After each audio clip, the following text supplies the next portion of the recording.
हमें अपना उद्धार करना चाहिए और दूसरों का उद्धार करना चाहिए, क्योंकि भगवान श्री चैतन्य महाप्रभु खुद ही जगह जगह जा रहे हैं। वो लोगों के कल्याण के लिए महाप्रभु गए वृंदावन, दक्षिण भारत। महाप्रभु ने रूपा गोस्वामी, सनातन गोस्वामी इनको भेज दिया वृंदावन, जाओ तुम वहाँ पे जाके उद्धार करो। नित्यानंद प्रभु को बंगाल भेज दिया लोगों का उद्धार करने के लिए। तो महाप्रभु तो सबको एंगेज कर रहे हैं। और चैतन्य चरितामृत में लिखा है, जीव निस्तारिते प्रभु भ्रमिला देशे देशे। और जो महाप्रभु हैं वो जीवों का उद्धार करने के लिए जगह जगह महाप्रभु जा रहे थे। आपने आस्वादी भक्ति करीला प्रकाशे, खुद भी आस्वादन कर रहे थे। ऐसा नहीं है कि अरे तुम हरि नाम करो अच्छे से, अरे तुम ग्रंथों का अध्ययन करो। क्या आप कर रहे हो?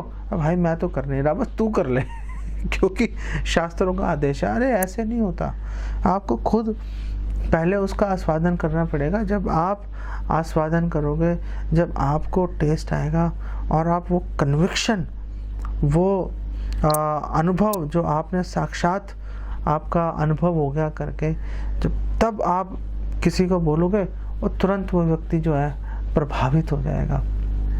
प्रहलाद महाराज है, प्रहलाद महाराज ने आस्वादन कर लिया और प्रहलाद महाराज ने भक्ति के बल पर नरसिंह भगवान के दर्शन कर लिए। नरसिंह भगवान कोई हिरण्यकशिपु का वध करने नहीं आए थे। हिरण्यकशिपु तो बाल भी बांका नहीं कर पाया था प्रहलाद महाराज का।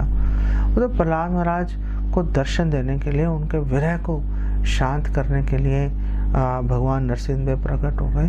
तो प्रहलाद महाराज जब भगवान नरसिंहदेव को प्रार्थनाएं कर रहे हैं, तो प्रहलाद महाराज बोल रहे हैं कि मैं बहुत चिंतित हूँ, मुझे अपने बारे में चिंता नहीं है, मुझे चिंता है जो संसार के बाकी लोग इंद्रिय तृप्ति में भोग में लगे हुए हैं, आपसे विमुख होकर इन लोगों का कल्याण कैसे होगा। मैं इन लोगों को भक्ति में जोड़ने का, आपके चरणों में लेके आने के लिए क्या उपाय करूं, ये सोचकर मैं चिंतित हूँ। वासुदेव दत्त ने तो महाप्रभु को बोल दिया, सबके पाप मेरे को दे दो, आप सबको आप ले जाओ, मैं नरक में जलता रहूँगा, वो मैं बर्दाश्त कर लूँगा। लेकिन आप चाहते हो ना लोगों का कल्याण करना, तो पाप रोक रहे हैं उनको, पाप मुझे दे दो, मैं देखता रहूँगा अपने आप। चैतन्य महाप्रभु भावावेश में आ गए। चैतन्य महाप्रभु ने बोला, अरे भाई तूने ये सोच लिया तो लोगों का कल्याण हो गया। कोई जितने जीव है कोई यहाँ नहीं रहेगा, सब तुम्हारी इच्छा के अनुसार सब भगवत धाम चले जाएंगे। तो चैतन्य महाप्रभु चिंतित हैं। चैतन्य महाप्रभु जब हरिदास ठाकुर से चैतन्य महाप्रभु बात कर रहे थे, तो चैतन्य महाप्रभु ने बोला कि हरिदास कली काले यवन अपार, कि हरिदास ये जो कली युग है इसमें तो यवन जो है, ये जो मुस्लिम्स हैं और जो वेदों को जो नहीं मानते, वो लोग जो हैं वो तो अपार, वो तो असंख्य उनकी संख्या हो जाएगी, गिनती नहीं है उनकी। तो वो कह रहे हैं गो ब्राह्मणे हिंसा करे महादुराचार, और उनका क्या लक्षण होगा कि वो ब्राह्मणों की और जो गायें हैं उनके प्रति हिंसा करेंगे और अत्यंत दुराचारी होंगे। आप देख लो, ये कोरोना वायरस के चलते मतलब बिल्कुल मूर्तिमान रूप में ये श्लोक सामने आके खड़ा हो गया। आज मैं एक फ़ोटो किसी ने भेजी थी, देख रहा था। वो फ़ोटो के ऊपर, फ़ोटो में एक जो मुस्लिम है वो हनुमान जी की जो विग्रह है उस पर पैर रख के खड़ा हुआ है। भाई देखो तुम्हारे भगवान ने क्या बिगाड़ लेंगे मेरा उसको ये पता नहीं है कि ऐसा दुराचार करने के फलस्वरूप सब वंश नष्ट हो जाते हैं। लेकिन भगवान जब किसी को सज़ा देते हैं, आवाज़ नहीं आती उसके अंदर, धीरे धीरे काम हो जाता है, पता ही नहीं चलता। जैसे रामचंद्र खान ने नित्यानंद प्रभु का अपमान कर दिया था। पहले हरिदास ठाकुर का अपमान किया और बढ़ते बढ़ते नित्यानंद प्रभु का अपमान कर दिया और पूरे गांव समेत और पूरे वंश समेत उसका विनाश हो गया था। तो ये बात समझनी बड़ी आवश्यक है, संयमित रहना चाहिए। तो महाप्रभु कह रहे हैं यार ये दुराचारी हैं, गायों और ब्राह्मणों के प्रति अत्याचार करेंगे और जो अत्याचारी का साथ देगा वो भी अत्याचारी है। जैसे अभी महाराष्ट्र में कुछ संतों को पीट पीट के नृशंस हत्या कर दी, तो जिसने की हत्या वो भी दुराचारी है और जो उनको संरक्षण दे रहे हैं वो भी दुराचारी हैं। पता नहीं उनको इसका क्या फल भुगतना पड़ेगा। आंखें खोल लेनी चाहिए और पश्चाताप करना चाहिए। यही एकमात्र संभावना है कि जीवन में कुछ कल्याण की भावना आ जाए। तो महाप्रभु बोल रहे हैं यह सबार कौन मते है व निस्तार। इन लोगों का कल्याण कैसे होगा, इन लोगों का उद्धार कैसे होगा। ताहार हेतु ना देखिए ऐ दुख अपार।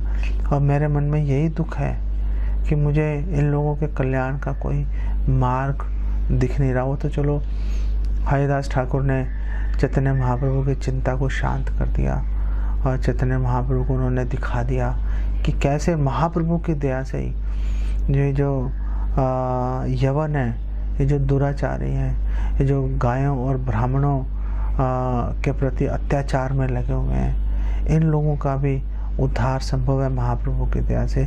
उन्होंने दिखा दिया। ये पर्पस है महाप्रभु की चिंता को शांत करना, उनकी चिंता को ख़त्म करना। वो अकेले कितने फल बांट लेंगे, वो महाप्रभु कह रहे हैं कितने बांटूंगा भाई, मुझे लोग चाहिए, मैं अकेले नहीं कर सकता।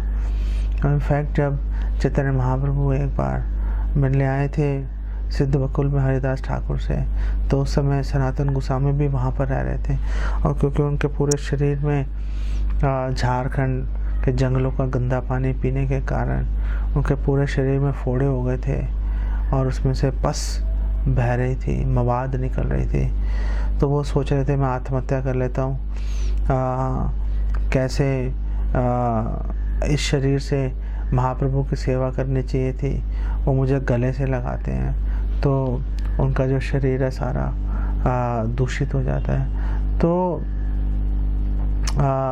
जब ये बात चल रही थी तो उस समय चैतन्य महाप्रभु आए वहाँ पर और उन्होंने सनातन गोस्वामी को बोला कि देखो भाई, तुम ये जो प्रयास कर रहे हो कि तुम आत्महत्या कर लो, ये तुम्हें शोभा नहीं देता। तुम्हारा शरीर मेरी संपत्ति है और तुम्हारे शरीर के माध्यम से मैंने कई महत्वपूर्ण कार्य पूरे करने हैं। तो चैतन्य महाप्रभु चले गए तो फिर हरिदास ठाकुर ने सनातन गोस्वामी को बोला था आमार ए देह प्रभुर कार्य ना लागिला। और उन्होंने बोला कि जो मेरा ये शरीर है ये महाप्रभु की सेवा में लग नहीं पाया। हरिदास ठाकुर जो नामाचार्य हैं 3 लाख नाम रोज ले रहे हैं, वो कह रहे हैं कि मेरा शरीर भगवान की सेवा में लग नहीं पाया और बोल रहे हैं भारत भूमि ते जन्मे ऐ देह व्यर्थ हैला। भारत भूमि में जन्म तो ले लिया लेकिन फ़ायदा क्या हुआ, व्यर्थ हो गया, मैंने इसको महाप्रभु की सेवा में नहीं लगाया। और फैक्ट तो चलो सनातन गोस्वामी ने उनको सांत्वना दे दी थी और सनातन गोस्वामी ने उनको बता दिया था कि वो कितने महान भक्त हैं।